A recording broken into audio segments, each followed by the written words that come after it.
Fraksi Partai Kebangkitan Bangsa DPR RI setuju dengan rencana pemotongan gaji anggota DPR RI pada April tahun 2020 ini, yang nantinya akan disumbangkan untuk penanganan COVID-19 atau pandemi virus corona.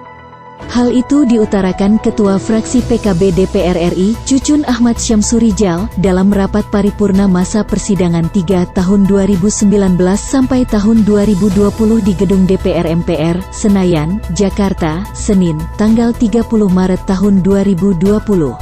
Semua anggota DPR sepakat, fraksi PKB juga, untuk menyampaikan sebagian gajinya untuk dialokasikan. Bagaimana DPR juga bisa melakukan social safety net untuk baik konstituennya sendiri, dapil-dapilnya, maupun kepada masyarakat yang terkena dampak daripada COVID ini. Menurut Cucun, fraksi PKB sepenuhnya mendukung langkah-langkah pemerintah dalam menangani pandemi corona di Indonesia yang kian hari kian meluas. Tak hanya support pendanaan, Cucun juga mengatakan fraksi PKB juga siap memberi support legitimasi kebijakan yang diperlukan pemerintah terkait dengan penanganan pandemi tersebut.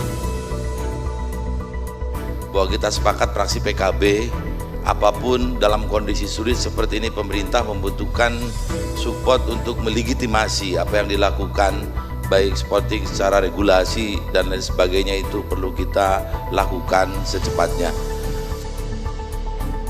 Sebelumnya, rapat paripurna masa sidang 3 periode tahun 2019 sampai tahun 2020 sempat menuai kritik di media sosial. Karena saat ini pemerintah sedang meminta masyarakat menerapkan physical distancing atau berjaga jarak secara fisik untuk meredam penyebaran COVID-19.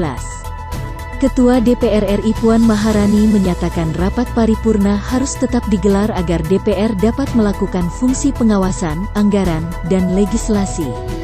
Puan menyatakan, DPR hendak membantu pemerintah dalam mengatasi dampak pandemi corona. Kendati demikian, pihaknya membatasi kehadiran fisik peserta rapat paripurna yang hanya menghadirkan 4 pimpinan DPR, 9 ketua fraksi dan ketua-ketua AKD.